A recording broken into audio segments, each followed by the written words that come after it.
Hello everyone, I am Aastha. Welcome करती हूँ आप सभी का अपने YouTube channel government job जेन्यू notification. 10th पास कैंडिडेट के लिए बहुत ही अच्छी गुड न्यूज़ यहाँ पर आरआरबी की तरफ से नोटिस भी रिलीज कर दिया गया है, जो कि मैंने आपको वीडियो भी अपलोड किया था, आपको बताया था। बहुत से कैंडिडेट थे जो कि रेलवे ग्रुप डी के लिए आवेदन करना चाहते थे, लेकिन जो क्वालिफिकेशन है, क्वालिफिकेशन को लेकर के काफ़ी कंफ्यूजन था कि क्या आईटीआई जरूरी है या सिंपल 10th के बेस पर आवेदन कर सकते हैं, या जो अप्रेंटिसशिप किए हुए हैं उनको ही ज़्यादा अपॉर्चुनिटी यहाँ पर मिलने वाली है। सारा सब कुछ तो पहले ही एक अपडेट आ चुका है, ऑफिशियल वेबसाइट पर नोटिस आ चुका है, मैंने आपको बताया था।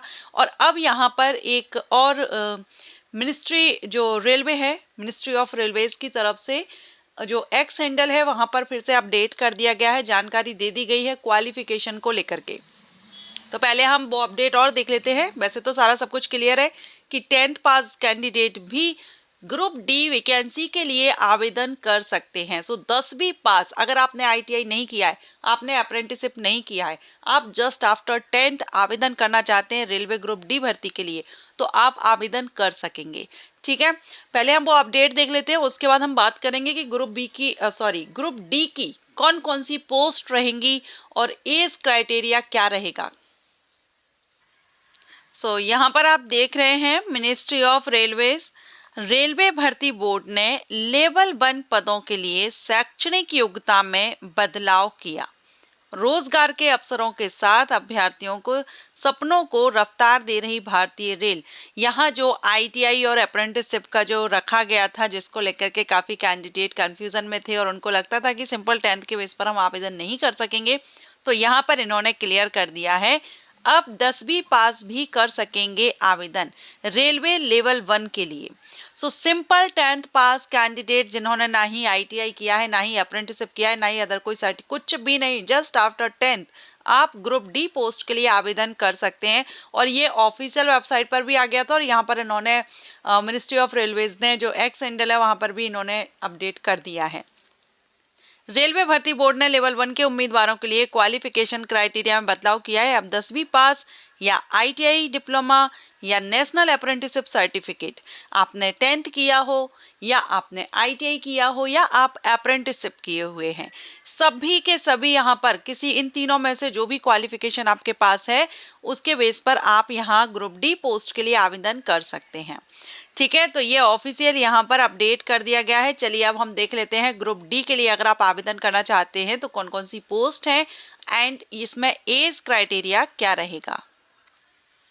तो ग्रुप डी के अंतर्गत अगर हम बात करें कौन कौन सी पोस्ट है, तो पोस्ट आपकी जो रहेंगी ना वो डिपार्टमेंट वाइज रहती हैं। ठीक है, जैसे यहाँ पर आप डिपार्टमेंट देख सकते हैं, मैकेनिकल में इंजीनियरिंग, मैकेनिकल, स्टोर्स, मैकेनिकल में ही अलग अलग पोस्ट हैं, इलेक्ट्रिकल, ट्रैफिक, एसएनटी, मेडिकल, तो ये अलग अलग डिपार्टमेंट्स में ग्रुप डी की वैकेंसीज रिलीज की जाती है, जो कि इंडियन रेलवे में लेवल 1 या हम ग्रुप डी कहें, इस भर्ती नोटिफिकेशन के अंतर्गत कवर की जाती हैं, फिल की जाती हैं। ओके, पोस्ट आप देख रहे हैं तो असिस्टेंट वर्कशॉप की पोस्ट रहती है, असिस्टेंट ब्रिज की है, CNW की है, असिस्टेंट डिपोर्ट स्टोर्स की है, असिस्टेंट लोको से डीजल और इलेक्ट्रिकल में है, assistant operations electrical, pointsman signal and telecom, assistant track mechanic,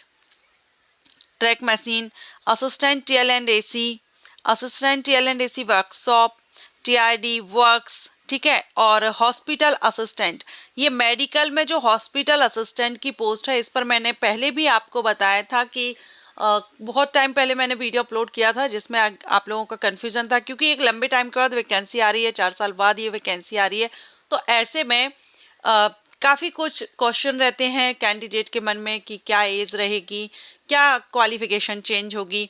तो उस टाइम जो क्वालिफिकेशन रखी गई थी ना, 2019 में जो वैकेंसी आई थी, तो वहां पर भी 10th pass, ITI and apprentice, national apprenticeship, ये तीनों ही कैंडिडेट एलिजिबल थे ग्रुप डी भर्ती के लिए।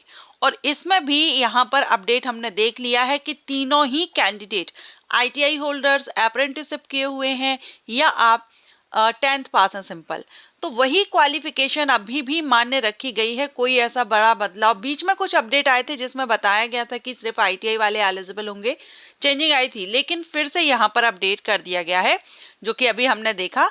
तो 2019 में जो क्राइटेरिया था सेम वही, अभी भी वही क्राइटेरिया रखा गया है। और मेडिकल के लिए मैंने आपको बताया भी था कि कुछ पोस्ट ऐसी होती हैं जिसमें ITI की रिक्वायरमेंट नहीं है, सिंपल 10th के बेस पर कैंडिडेट आवेदन कर सकते हैं। तो वहां पर ITI कैंडिडेट कैसे आवेदन करेंगे ना, वहां सिंपल 10th कर सकते हैं, क्योंकि अलग अलग डिपार्टमेंट्स में ग्रुप डी की वैकेंसीज होती हैं, जिसमें प्यून की वैकेंसी अगर हम देखें, रेलवे की बात नहीं कर रहे हैं, अदर डिपार्टमेंट की हम बात कर रहे हैं, तो कुछ पोस्ट होती हैं जिसमें मैक्सिमम ग्रुप डी पर 10th पास कैंडिडेट ही आवेदन करते हैं। तो ऐसे में बहुत से कैंडिडेट मायूस थे, लेकिन अब आप खुश हो जाइए, 10वीं के बेस पर आप आवेदन कर पाएंगे। और ये हमने पोस्ट यहाँ पर देख ली है, टोटल यहाँ 17 पोस्ट हैं, और ये पोस्ट हम कवर कर रहे हैं 2019 की अकॉर्डिंग, ठीक है।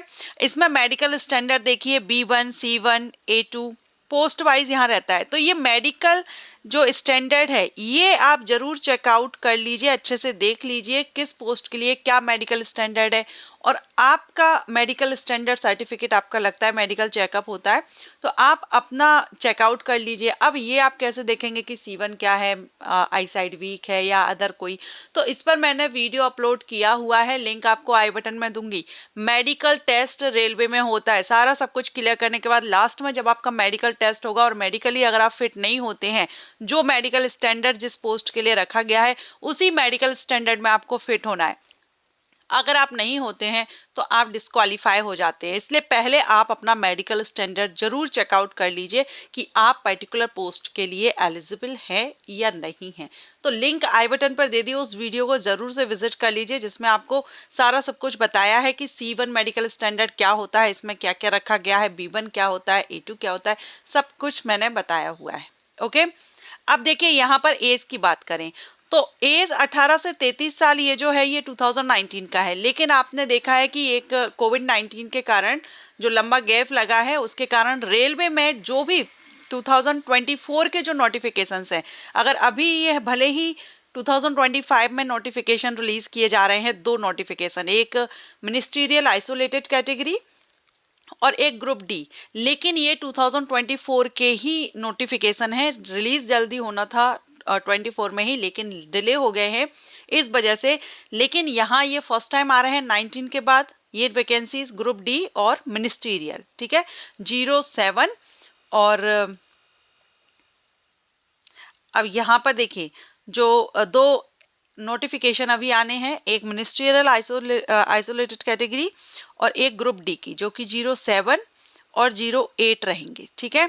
इन दोनों में ही एज रिलैक्सेशन आपको 3 साल का मिलेगा सभी कैंडिडेट को।